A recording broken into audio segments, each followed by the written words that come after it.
সূরাতুল বাকারার 184 নম্বর আয়াতটি আল্লাহ তাআলা সুন্দর করে বলছেন, শাহরু রমাদানাল্লাযী উনজিলা ফীহিল কুরআন ওয়া বায়্যিনাতিম মিনাল হুদা ওয়াল ফুরকান।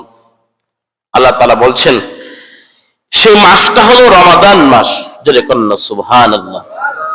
এবং এই রমাদান মাসে আমি কোরআন নাজিল করেছি, যা মানব জাতির জন্য হেদায়েত, পূর্ণ অঙ্গ বিধান, সুস্পষ্ট নিদর্শন, সত্য মিথ্যার মানদণ্ডে। অর্থাৎ প্রথম কথা হলো এই কোরআনুল কারীম নাজিল করেছি এই মাসে। কোরআনুল কারীমের ভিতরে জাতির হেদায়েত, পূর্ণ অঙ্গ জীবন বিধান, একটা জাতি, একটা সমাজ, একটা রাষ্ট্র কিভাবে পরিচালিত হবে তার পুরো বিধি বিধান দিয়ে এইটা সৃষ্টি করেছি। সুস্পষ্ট হিদায়াতের পথ আছে, সত্য মিথ্যার মানদণ্ড এই কিতাবের ভিতরে আল্লাহ তাআলা দান করেছেন। সেই মাসটা রমজান মাস, জোরে কন্যা সুবহানাল্লাহ। এটা আল্লাহ আমাদেরকে বলছেন। এই মহাপবিত্র মর্যাদাবান মাসকে সম্মানিত করেছেন প্রত্যেক মাসের মতো। এই মাসও যেরকম রোদ পড়বে সেরকম রাত হবে। অন্যান্য দিনের তুলনায় এটা দিন সেম, রমজানুল মুবারক অন্যান্য দিনের তুলনায় ঠিক একই। আমরা অনেক যেরকম দিন রাত ঠান্ডা গরমের কোনো তারতম্য নেই, কিন্তু মর্যাদার দিক থেকে তারতম্য আছে। কথাটা ঠিক কিনা? কিরকম? আমি যদি আপনাদেরকে বোঝাই, একটা ঝিনুক হাতে ডুবুরি যখন নেয়, অনেকগুলো ঝিনুক, এখন যার ভিতরে মুক্তারা দানা থাকে, ঠিক অনেকগুলো ঝিনুকের ভিতরে একই রকম, কিন্তু ওর ভিতরে মুক্তা পাওয়ার কারণে ওই ঝিনুকটার দাম একটু বেশি হয়। কতক্ষণ ঠিক কিনা? ঠিক একই রকম আল্লাহ তাআলা যেমন 12টা মাস দিয়েছেন, সে মাসের ভিতরে সব দিন যেরকম একই রয়েছে, রমজানুল মুবারককে আল্লাহ তাআলা স্পেশালি একদম সুন্দর এই মাসটাকে আল্লাহ তাআলা ওই রকম আরো কোটি কোটি গুণ মর্যাদা বৃদ্ধি করে দিয়েছেন। জোরে কন্যা সুবহানাল্লাহ। কিরকম বৃদ্ধি করে দিয়েছেন আমি আপনাদের সামনে আস্তে আস্তে করে বলছি, আপনারা সুন্দর করে বসে শুনুন। কোরআনুল কারীমের ভিতরে আল্লাহ রাব্বুল আলামিন শাহরুল মুবারক, এই যে মাস কত মর্যাদার মাস, শুআয়বুল ঈমানের ভিতরে রাসূল সাল্লাল্লাহু আলাইহি ওয়াসাল্লাম বলছেন এই মাসটা অতি আদব বরকতপূর্ণ। এই মাসের এমন একটা রাত রয়েছে যে রাতটা যদি তুমি ইবাদত করো, হাজার হাজার হাজার হাজার মাস অপেক্ষায় উত্তম মাস তুমি ইবাদত করবে। একটা রাত আছে এই মাস। শুধু এই নয়, রমজানুল মুবারকের ব্যাখ্যা যদি আমি আপনাদের সামনে দিই, আপনারা অবাক হয়ে যাবেন। এই মাসের প্রতি ইবাদতকে আল্লাহ তাআলা 700 গুণে আরো বেশি সওয়াব দান করবেন। জোরে কন্যা সুবহানাল্লাহ। শুধু এই মাসে রমজানুল মুবারক, খেয়াল করে দেখবেন যখন রমজান মাস পড়বে আমাদের সকলের কাজের ব্যস্ততা বেড়ে যাবে। 15ই রমজানের পরের থেকে মার্কেট বেড়ে যাবে, মহিলাদের চাওয়াচাওয়ি শুরু হয়ে যাবে। ছেলে চাইবে, মেয়ে চাইবে। আবার যদি মেয়ে বিবাহ করার দেওয়া থাকে, মেয়ে ফোন দিয়ে বাবাকে বলবে এই বছর কিন্তু আগে যা দিয়েছিলে নেব না, ওর একটু ভালো জিনিস দিতে হবে, তোমার জামাই বলেছে, তোমার নাতি নাতনি বলেছে। আমরা পড়ে যাই বিপদের টেনশনে থাকি, কি করব, কোনতে টাকা গোছাবো। বউ চাই, ছেলে চাই, মেয়ে চাই, নাতি নাতনিরা চাই। আবার ফাঁকে ফাঁকে যদি বিয়াইরা ফোন দিয়ে, ভাই বিয়াই এবার কিন্তু ঈদের তোমার বাড়ি যাবান, একটু বেড়ে মুখ ফুটে বলতে পারে না, বলে একটু ঘুরে আসবান ঈদের দিনকে। এখন বিয়াই যদি আসে, এখন তো টেনশনে টাকা পয়সা গোছাতে হবে। কিন্তু রব্বুল আলামিন আল্লাহ তাআলা বলছেন রমজান মুবারক কত মাস, এই মাসের প্রতিটা ইবাদতকে 700 গুণ সওয়াব দিয়ে থাকেন। প্রতিটা রাত্রি হাজার হাজার যদি আপনি একটা ইবাদত করেন, আপনাকে সাপোজ বুঝাই দেখেন যদি আপনি একটা নফল ইবাদত করেন, নফল ইবাদত কি? যদি আপনি 2 রাকাত নামাজ পড়েন, 10টা টাকা দান করেন, নফল, এটা আপনি করতে পারেন যদি করেন। 10টা টাকা দান করেন, কিছু সময় জিকির করেন, কোরআন তেলাওয়াত করেন, যদি এই নফল ইবাদতটা যদি করেন, অন্য মাসে করলে নফল, আর রমজানুল মুবারকে যদি আপনি করেন, যে কোনো সময় একটা ফরজ ইবাদত আদায় করার মতো আল্লাহ সওয়াব দান করবে। ফরজ ইবাদতের সন্ধান করবে। মুসলমান ভাইরা, এই মাসটা আসলে আমাদের এত ব্যস্ততা বেড়ে যায়, সময় পাই না আমরা। নামাজ পড়তে দাঁড়ালেও ব্যস্ততা লেগে যায়, খুব ব্যস্ততার ভিতরে মাসটা পার করা যাবে না। শুধু এই নয়, কেউ যদি একটা ফরজ আদায় করে, রাসূল সাল্লাল্লাহু আলাইহি ওয়াসাল্লাম বলেছেন, কেউ যদি একটা ফরজ আদায় করে, আল্লাহ তাআলা বলছেন, একটি ফরজ আদায় করলে আল্লাহ তাআলা ওই ব্যক্তির আমলনামায় 70টা ফরজ আদায় করার সওয়াব দান করে। বলে সুবহানাল্লাহ। আলী বরকত, মর্যাদা আল্লাহ তাআলা এই মাসে দান করেছেন। কেন কেন এই কথার ব্যাখ্যায় আপনাদেরকে আরো একটা আয়াত বলে আমি বুঝাবো। আল্লাহ রাব্বুল আলামিন এই কেন আয়াতের ব্যাখ্যা দিতে গিয়ে আগের যে আয়াত কেন আল্লাহ তাআলা নাজিল করেছেন, সূরা বাকারা 183, রমাদান মাস এই জন্য বরকতময়। আল্লাহ রাব্বুল আলামিন সুন্দর করে বলতেছেন, শাহরু রমাদান আল্লাযী উনজিলা ফীহিল কুরআন, কারণ কোরআন নাজিল করেছি এই মাসে। এই মুক্তার দানা ঝিনুকের ভিতরে, মুক্তার দানার কারণে ঝিনুক আল্লাহ তাআলা যেরকম একদম দামি করে দিয়েছেন, কোরআনুল কারীম নাজিল করার কারণে আল্লাহ তাআলা রমজান মাসটাকে আরো অন্য মাসের তুলনায় কোটি কোটি দাম বৃদ্ধি করে দিয়েছেন। জোরে কন্যা সুবহানাল্লাহ। এবং বলছেন এটা জীবন বিধান, তোমার পুরো জীবনটা এতে কিভাবে চলবে সবকিছু লিখে কমপ্লিট করে সত্য মিথ্যার মানদণ্ডে দাঁড়িয়ে দিয়েছে কোরআনকে। জোরে কন্যা সুবহানাল্লাহ। এই কারণে তাহলে কোরআনের মর্যাদা কত। রমজানুল মুবারক আমাদের মাঝে আগমন করলে আমরা দেখতে পাই কোরআনুল কারীম রমজান মাসে 2টা, দিনের বেলায় রোজা রাখা, রাতের বেলায় রোজা রাখা দিনের বেলা ফরজ। আর রাসূল সাল্লাল্লাহু আলাইহি ওয়াসাল্লাম বলছেন, রাতের বেলায় দাঁড়িয়ে দাঁড়িয়ে জিকির করা, নামাজ পড়া, এটা হলো আমি রাসূল নিজেই করেছি, তোমরাও করবা। রাসূল সাল্লাল্লাহু আলাইহি ওয়াসাল্লাম বলেন, রাতের বেলা যখন দিনের বেলা সেও রাতের বেলা কিয়ামুল লাইল আমার পক্ষ থেকে জরুরি। যে ব্যক্তি সিয়াম দিনের বেলা রোজা রাখলো, রাতের বেলায় কিয়ামুল লাইল আদায় করলো, অথবা রাতের বেলা ইবাদতের মধ্য দিয়ে একটা সময় পার করলো, রাসূল সাল্লাল্লাহু আলাইহি ওয়াসাল্লাম বলছেন, সুনানে নাসাই 2210 নম্বর হাদিসের ভিতরে রাসূল সাল্লাল্লাহু আলাইহি ওয়াসাল্লাম বলছেন, একটা মাস যদি এরকম ভাবে পার করতে পারে, তার গুনাহ তো মাফ হবে। একটা সন্তান ভূমিষ্ঠ হওয়ার পরে যেরকম নিষ্পাপ হয়ে মারা যায়, ওই রকম আমি ওই ব্যক্তিকে নিষ্পাপ করে দেই। জোরে কন্যা সুবহানাল্লাহ। নিষ্পাপ করে দেই।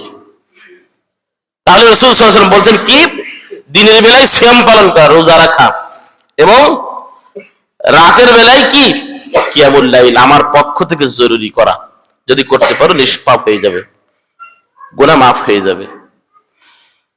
সেটা অর্জন যদি করে তাহলে কি হবে, আল্লাহ বিধান দিচ্ছেন, আপনি কেন রোজা রাখবেন, এটা বিধান করছেন।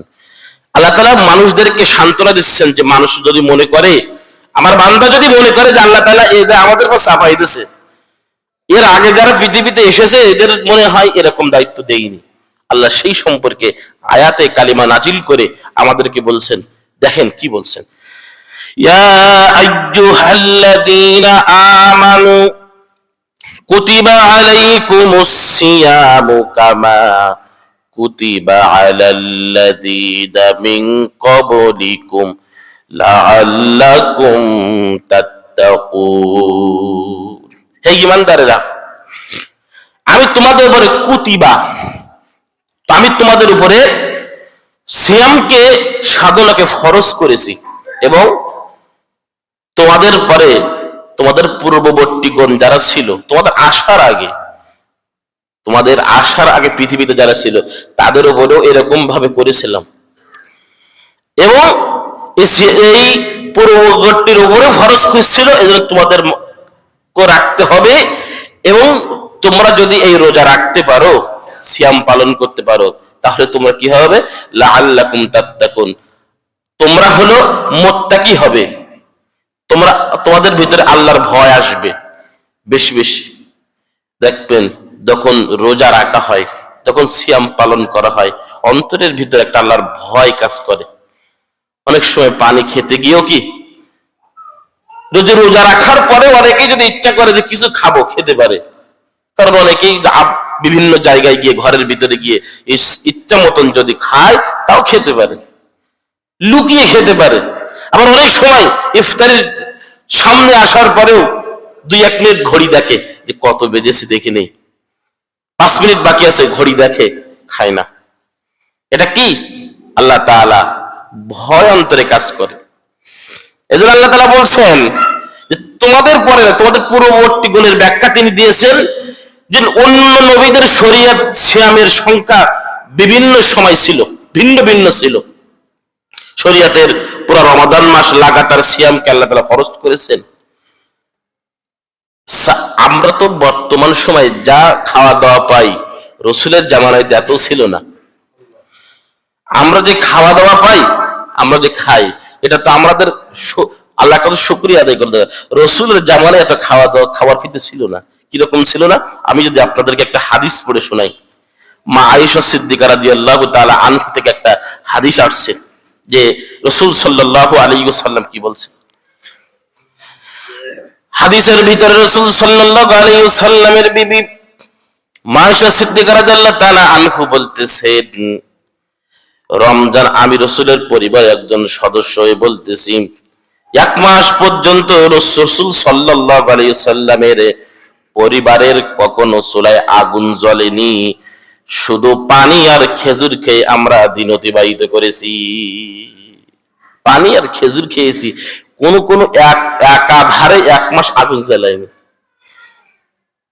এখন আমাদের সংসারে সামান্য যদি 1 সাজ না হয়, অভাবের তাড়নায় অনেকেই তো এখন তো হয়ই না, আর যদিও অভাবের তাড়নায় যদি কোন রকম হয়েও যায়, সেদিন আর বাড়িতে গিয়ে তো দূরের কথা, অনেকে ভয়তে বাড়ি যায় না। খাওয়ার কথা বাদ দিলাম, যদি একদিন যদি আয় রোজগার বন্ধ হয়ে যায়, বাড়ি গেলে কি শুধু স্ত্রীর দিকে, ছেলে সন্তানের মুখের দিকে তাকানো যায় না। সন্তান যদি বিদেশ থেকে বাড়ি আসে না বলে, এখন এমনও শুনেছি যারা আসে, যারা প্রবাসী ভাইরা বিভিন্ন জায়গায়, তারা বিভিন্ন ভিডিওর মাধ্যমে দেখেছি, ছেলে সন্তান স্ত্রীরা তাদেরকে বারবার বলে তুমি এখন বিদেশ থেকে এসেছো কেন? তার মানে কি, ও চায় আরো বিদেশে থাকুক। এই কষ্ট, কিন্তু সেই তুলনায় আল্লাহ তাআলা আমাদেরকে খুব ভালো রেখেছেন। একটা হাদিস বলি, আবু হুরায়রা রাদিয়াল্লাহু তাআলা আনহু বলেন, সহিহ বুখারী 2471 নম্বর হাদিস, আবু হুরায়রা রাদিয়াল্লাহু তাআলা আনহু বলতেছেন, একবার আমি রমজান মাসে ক্ষুধার্ত, প্রচুর খিদা, রোজা রাখার কারণে এমন ক্ষুধা লেগেছে, মসজিদে নববীতে এসে আবু হুরায়রা রাদিয়াল্লাহু তাআলা আনহু ক্ষুধার তাড়নায় চিল্লাচিল্লি করতেছে, আর ভূত হচ্ছে, চিৎ হচ্ছে। মসজিদে নববীতে সকলেই দেখে আবু হুরায়রা রাদিয়াল্লাহু তাআলা আনহুর নিকটে চলে আসলেন, আর সকলেই মনে করতেছে আবু হুরায়রা রাদিয়াল্লাহু তাআলা আনহুর মনে হয় মির্গির রোগ হয়েছে। এই জন্য সকলেই জুতা খুলে উল্টা পিঠ দিয়ে আবু হুরায়রার গায়ের দিকে আঘাত করতেছে, মনে করতে মির্গির রোগ হয়েছে। জুতার উল্টা পিঠ, হাদিসের ভিতরে লিখছে, জুতার উল্টা পিঠ দিয়ে আবু হুরায়রার গায়ে আঘাত করতেছে। আমি আপনাদেরকে কিভাবে বোঝাই, দেখেন ক্ষুধার তাড়নায় সেই তুলনায় আমরা ভালো আছি কেমন। খোদার তাআলা যখন আবু হুরায়রা রাদিয়াল্লাহু তাআলা আনহুর অবস্থা, রাসূল সাল্লাল্লাহু আলাইহি ওয়াসাল্লাম বা আবু হুরায়রা, খোদার তাড়নায় যখন তুমি এত কষ্ট করো, আবু হুরায়রা তুমি বাড়ি চলে যাও। বলে রাসূলুল্লাহ হাবিবাল্লাহ বাড়ি চলে যাব, কিন্তু আপনার মুখ দিয়ে জবান দিয়ে কখন কোন কথা উচ্চারণ হবে আর আমি লিপিবদ্ধ করব, এটা যদি না পারি, বাড়ি গিয়ে যত ভালো মন্দ খাই, যত ক্ষুধার নিবারণ করি, কিন্তু আমার ক্ষুধা নিভবে না, আমার ক্ষুধা কি নিভবে না। আর এখন আমরা প্রতিনিয়ত খাবার খাদ্য নষ্টের মাধ্যমে যেগুলা আপনি আর আমি অহরহ করতেছি, যেটা রমজানুল মুবারক যত বেশি আসে অনেক খাবার খাদ্য নষ্ট করে ফেলে দেয়, নষ্ট করা যাবে না। রাসূল সাল্লাল্লাহু আলাইহি ওয়াসাল্লাম এই রমজানুল মুবারকের ধৈর্য ধারণ করার কথা বেশি বেশি বলেছেন। এই রমজানুল মুবারক যখন আপনার আমার মাঝে আগমন করে, বান্দাতে আল্লাহ তাআলা কি ধৈর্য ধারণ করা বেশি বেশি বেশি বেশি নির্দেশ দেন। এ রোজা রাখলে নিজের ভিতরে সবরের যে ধৈর্য ধারটা সেটা বৃদ্ধি পায়, নিজের ভিতরে আমানতদারিতা বৃদ্ধি পায়।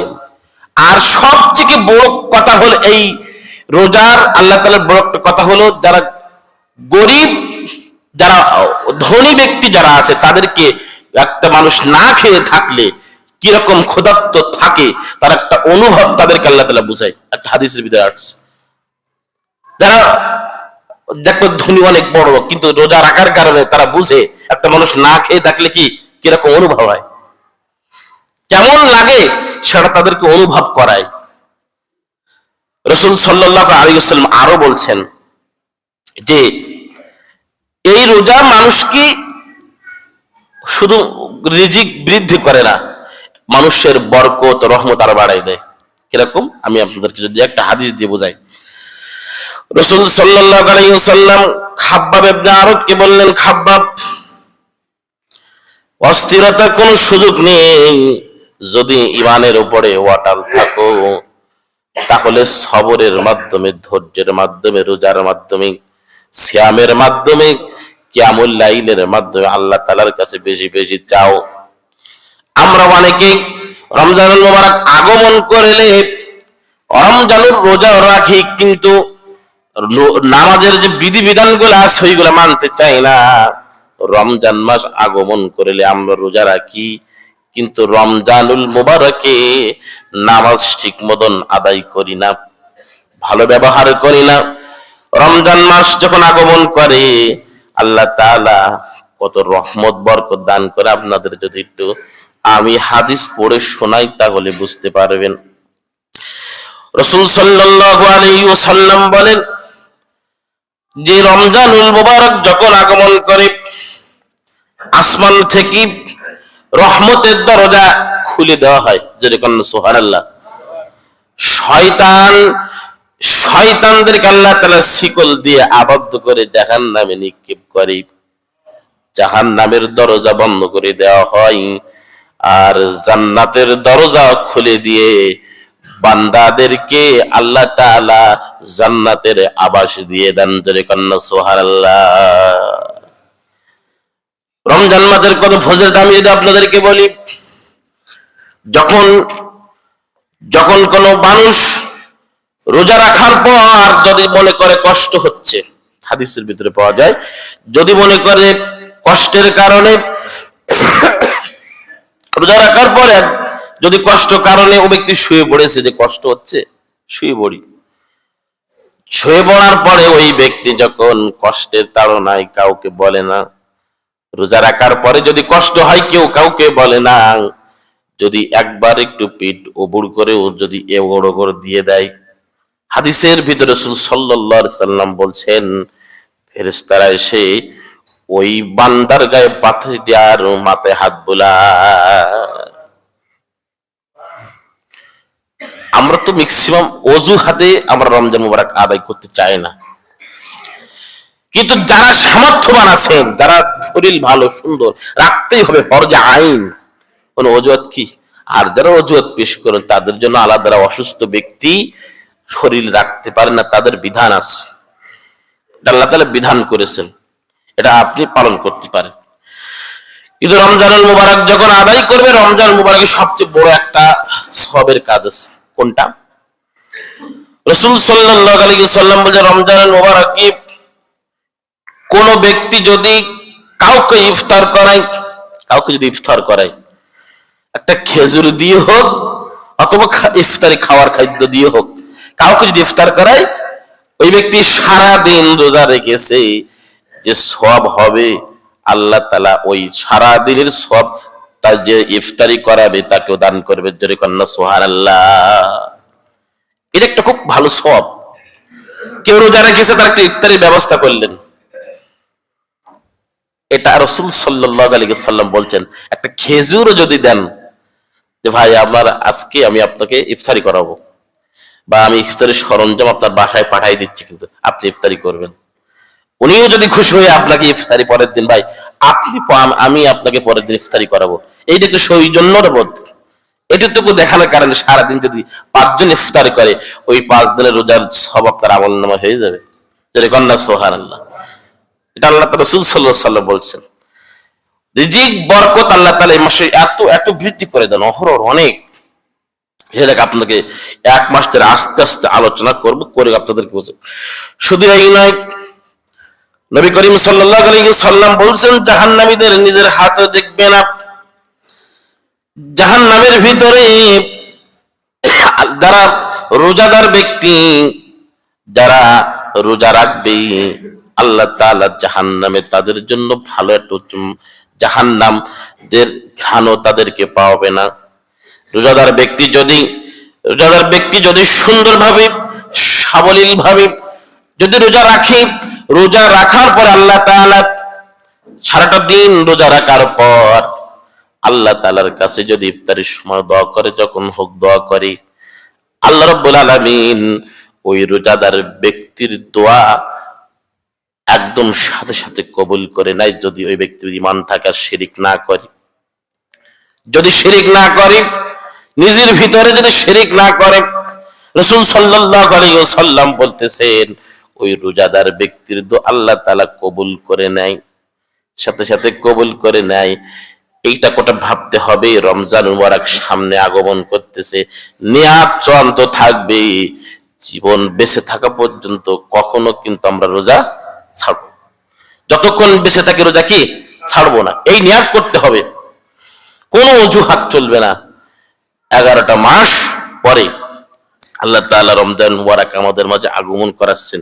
এই জন্য সকলেই রোজা রাখার জন্য কি চেষ্টা করব। বাড়ির যারা ফ্যামিলিতে আছে, অনেকেই যারা আছে নিজেরা রাখলেও ছেলে সন্তানরা পড়ালেখা করে বলি ওকে আর রাখায় না, ওদের বয়স 15, 16, 17 বছরের বেশি। এটা পরিহার করতে সন্তানকে কঠোর নির্দেশ দিতে হবে, তোমাকে রোজা রাখতে হবে, পর্যাপ্ত বয়স হয়ে গেছে।